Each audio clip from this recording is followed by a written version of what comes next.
Hi friends, welcome to Kala's infinity. எப்படி இருக்கிறீங்க எல்லோரும்? இன்றைக்கி நம்ம என்ன பண்ண போகிறோம்னா ஃப்ரெஞ்ச் பீன்ஸில் பொரியல் பண்ணலாம். வீடியோவை ஃபுல்லாக ஸ்கிப் பண்ணாமல் பாருங்கள். நம்ம சேனலுக்கும் லைக் பண்ணுங்கள், ஷேர் பண்ணுங்கள், கமெண்ட் பண்ணுங்கள். பக்கத்தில் இருக்கிற பெல்லையும் கிளிக் பண்ணுங்கள். வாங்க வீடியோக்குள்ளே போகலாம். பொரியல் பண்ணுறதுக்கான பாத்திரத்தை நான் எடுத்துகிட்டு அதில் ஆயில் விட்டுட்டு கடுகும் போட்டுட்டேன். கடுகு பொரிஞ்சிட்ருக்கு. இப்போ நம்ம காஞ்ச மிளகாய் 2 கிள்ளி போட்டுக்கலாம். போட்டாச்சு. அப்புறமா இப்போ கருவேப்பிலை கொஞ்சம் போட்டுக்கலாம். இது பொரிஞ்சதும் பீன்ஸ், ஃப்ரெஞ்ச் பீன்ஸ் வாங்கி 350 கிராம் வாங்கியிருக்கேன். வாங்கி இதை இந்த சைஸில் கட் பண்ணி சேர்த்துருக்குறேன். நல்லா எண்ணெயிலே நல்லா கிளறி விட்டுக்கணும் ஃபஸ்ட்டு. அப்புறமா கொஞ்சம் மஞ்சள் தூள், இந்த காய்க்கு தேவையான அளவு மஞ்சள் தூள் லைட்டாக விட்டால் போதும். அப்புறமா கொஞ்சம் உப்பு. இப்போ இந்த காய்க்கு மட்டும் கொஞ்சம் உப்பு போட்டுக்கோங்க. ரொம்ப ஃபஸ்ட்டே உப்பு போட்டுறாதீங்க. போட்டால் ரொம்ப ஹெவியாக தெரியும் நம்ம காய் சாப்பிட்றப்போ. இது இப்படியே கொஞ்சம் வேகட்டும். நம்ம மசாலா ரெடி பண்ணிட்டு வந்துடலாம். இப்போது மிக்ஸி ஜார் எடுத்தாச்சு. அதில் 2 ஸ்பூன் தனியா போடுறேன். வறுக்கலை, அந்த தனியாவை வறுக்காமல் 2 ஸ்பூன் எடுத்துக்கிறேன். ஏன்னா 350 கிராம் நான் போட்டிருக்கேன் பீன்ஸு அதுக்கு. அப்புறம் 5 காஞ்ச மிளகா எடுத்துக்கோங்க. என்கிட்ட இப்படி சின்ன சின்னதாக தான் இருந்துச்சு. நீங்கள் கரெக்டாக ஒரு 5 காஞ்ச மிளகா எடுத்தால் காரம் கரெக்டாக இருக்கும். 5 எடுத்துக்கோங்க.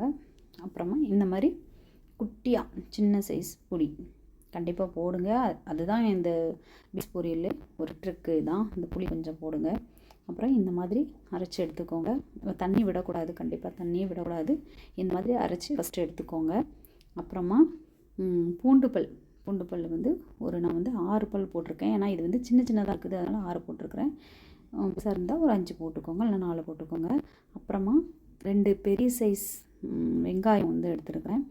2 வெங்காயத்தை எடுத்து கட் பண்ணி இந்த மாதிரி வச்சுருக்கேன்.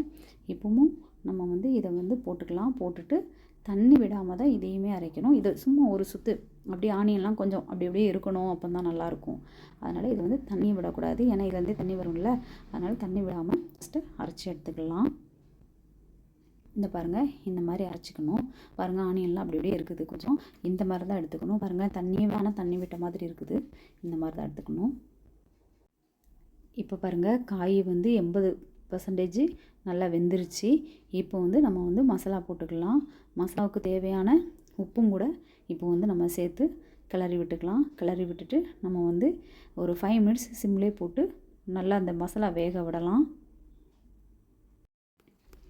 இப்போ பாருங்கள், நல்லா வெந்துருச்சு. 5 மினிட்ஸ் நான் சிம்லே போட்டு வச்சுருந்தேன். சூப்பராக கலர்ஃபுல்லாக வந்துச்சு, ரெடி ஆகிடுச்சு. இனிமேல் நம்ம எடுத்து வச்சு சாப்பிட வேண்டியதான். நம்மளோட ஃப்ரெஞ்ச் பீன்ஸ் பொரியல் ரெடி ஆகிடுச்சு.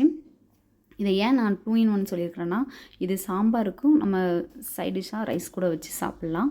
அப்புறம் சப்பாத்திக்கும் இதை நம்ம சைட் டிஷ்ஷாக வச்சு சாப்பிட்லாம். அதனால தான் நான் இதை 2 in 1 மென்ஷன் பண்ணியிருக்கிறேன். ஸோ நீங்களும் வீட்டில் ட்ரை பண்ணி பாருங்கள்.